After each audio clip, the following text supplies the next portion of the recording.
Today I'm going to talk about playing thirds at the piano. Thirds are an example of double notes, and double notes are really just when you play two notes together with a single hand. So thirds are an example of double notes, and octaves and fourths and sixths, those are all examples of double notes. And today we're going to talk about the thirds exercise from Dohnányi's Essential Finger Exercises. This is one of my favorite exercises because it's very easy to warm up with. Whenever I don't have a lot of time before a performance or before a rehearsal and I'm just not warmed up yet, I practice this one and then 5 minutes later I'm good to go. Playing double notes presents two challenges. The challenge of coordinating the fingers so they go down together, and the challenge of bringing out the top note louder than the bottom note, and we call this voicing. I like this particular exercise because it practices four things. It practices finger independence, it practices precise attacks between the fingers, it practices coordination between the hands, and it practices playing fingers 4 and 5, which tend to be the weaker and clumsier fingers. Okay, so now I'm going to talk about how to practice and work on this exercise. The first thing I want to talk about is it's really important to not try to force the sound when you're practicing double notes, whether it's thirds, octaves, fourths, or sixths. You just want to practice quietly and let your fingers drop into the keys. So I always think of practicing this exercise piano or mezzo piano. You want to just drop your fingers into the piano. Drop from this knuckle here, but be aware also that the fingers attach to the hand down at the wrist. And so it's about feeling the long finger, feeling how the finger goes from the tip all the way to the wrist. And then you want to just feel the fingers gently and quietly drop into the keys at a quiet dynamic. Just be patient and quiet and feel the fingers fall into the keys. And this is actually not a bad tempo to practice at. The other thing that you're going to want to do is practice it hands separately. I think that's really important because you need to be able to focus on each individual hand. So I'm going to do the left hand now. Ooh, my piano's pretty out of tune. I was gone all summer. It's really out of tune. Sorry about that. But practicing it hands separately really gives me the opportunity to really focus on how my fingers feel as they drop into the keys. You want to be very aware of how this exercise feels in your hands and in your body and in your arms. Now, if you feel any pain in your forearm whatsoever, that is a very big warning sign, and you need to immediately stop practicing it until the pain goes away. And then if you start practicing it again, practice it much more carefully so that you can identify what is causing the pain. Typically, if people experience any pain in their forearm while practicing thirds, it means they're pressing too hard into the keys. Now, when you play, you want to feel how the arm balances and kind of almost hangs from the fingertip. I talked about that in my arm wake video. So it's like a very particular feeling when you feel the arm go down and then the weight is just balancing on the fingertip. It's a heavy arm. I'm not pressing into the key. I feel very free in my hand. And when you play a third, you just feel you're dropping in and then rest and balance on your fingertips. Your hand should be calm. We don't want to have a lot of this kind of emotion. It should be very calm and very, very loose. Now, I talked about looseness in the hand, and what I'm really talking about is feeling loose in the palm of the hand. That's where you want to feel loose. If you're gripping, if you're pressing, you're going to feel tight in the palm of your hand. So, loose hand, calm hand. And feel your fingers just drop straight down into the keys like I've said before. One thing that's really challenging about practicing thirds or double notes of any kind is to have a precise attack with both fingers so that both notes go down completely together. Because we don't want to hear double attacks. We don't want to hear, right? We don't want that sound. So we want to feel, it's kind of easy to have that happen, which is why we even practice an exercise like this. So here's a way to practice that so that you can really focus on the precise attacks. Close the fall board of the piano and then play 2 fingers at a time. And I mean, so 1 and 3, and then 2 and 4, and then 3 and 5, and then 2 and 4, 3, 5, etc.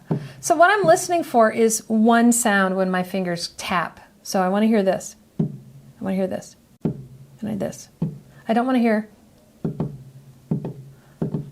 That's 2 sounds. I want it to sound like one thing is happening.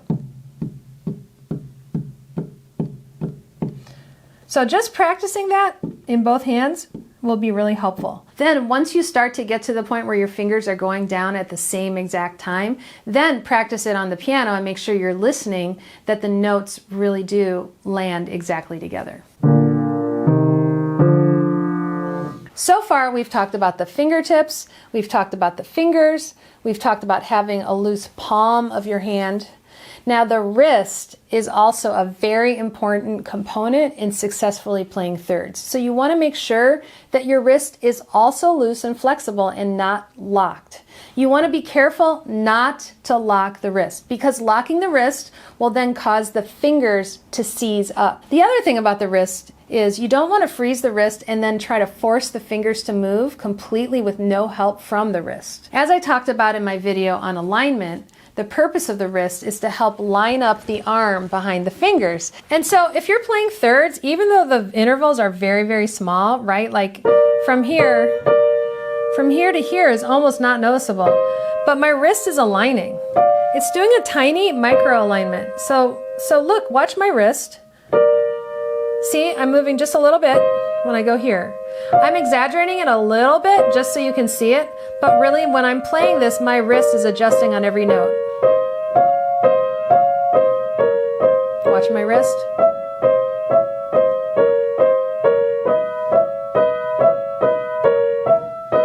Now this is what it looks like if I lock my wrist and I don't let it align. First of all, it makes it much harder and very uncomfortable for me to play. But this is what it looks like, and I'm going to hold it in place so I don't naturally move it. You can see that my fingers have to work much harder and they look much more spidery, right? They're like reaching for each note. As opposed to this, I'm aligning very slightly with my wrist. So I'm adjusting and I'm making micro alignments. One thing I want to also remind you is that I talked about transferring arm weight in my wrist motion video, but you don't want to do a big up and down motion on every one. We're not going for this motion. That would be a completely different exercise. What we're really working on is legato thirds between the fingers and a smooth transfer of weight from one third to the next. So it's all about shifting your weight, balancing your weight on your fingertip, and a smooth transfer from one third to the next. One other component that I always want to make sure to mention when I'm talking about technical exercises is that we're practicing music. Even though we're practicing technique, technique serves the music. Therefore, you want to listen for 2 things. You want to listen for the quality of the sound, but you also want to listen that the top voice is just a little bit louder than the bottom voice. We really don't, even in this exercise, want to practice totally equal voices, because 9 times out of 10 in the classical music repertoire, when you have thirds, the top of the third is going to be louder than the bottom of the third. So there's absolutely no point in practicing a thirds exercise with the notes just totally equal. So, how to practice that? Here are a couple of tips. First of all, make sure you're listening. Listen so that you're hearing the top voice louder than the bottom voice. That is your best guide, using your ear. So I'm hearing the top louder.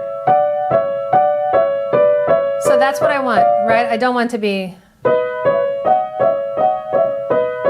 an anemic sound, and I also don't want the lower voice to be equal to or louder than the top voice. I don't want this, and I don't want them equal. I want to really hear melodically.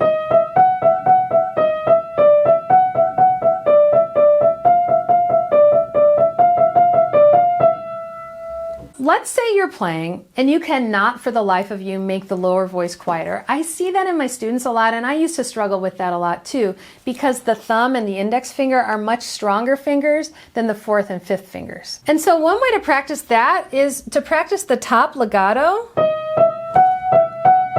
but then you want to practice the bottom staccato.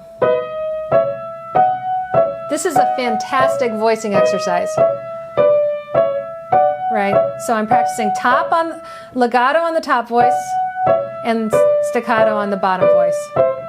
So when I'm doing this kind of practice, I'm really thinking of the top note as mezzo piano and the bottom note as pianissimo. And it's really just a matter of listening for that and practicing releasing the bottom note. Another thing you can do is play double notes on the bottom staccato voice. So you practice it this way.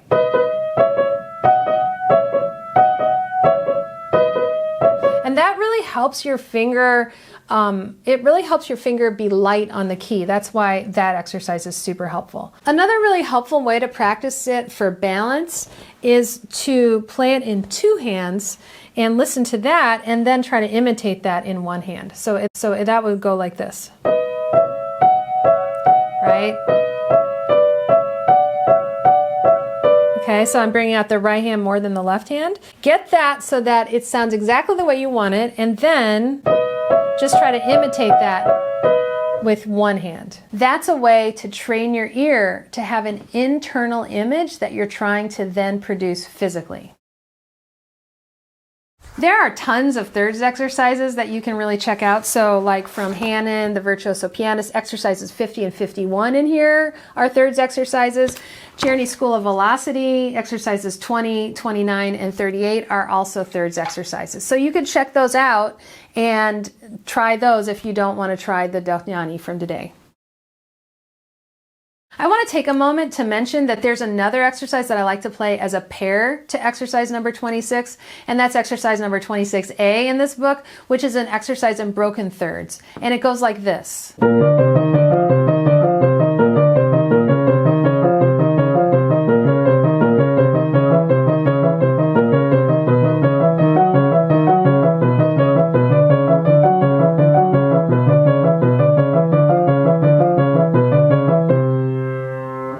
I want to say that's a completely different technique than what we're practicing with the other one. We're practicing thirds still, but in this exercise we're practicing rotation. Now this exercise I would practice hands together. Just know that it practices a different skill, but it's a very useful finger exercise to practice. So I just want to emphasize the importance of listening for sound quality, the importance of physically being aware of your body and noticing where you experience tension and looseness, and also the importance of patience. This is not a simple exercise. This is not a simple technique, but it's definitely worth spending time on and being patient with yourself on. Sometimes it'll be weeks or months even before you really start to experience some comfort with thirds. I have a demo video that I've made of the complete playthrough of this whole thirds exercise, so you can see exactly how my wrist looks when I play it. I'll see you next time. Good luck with your technique and happy practicing.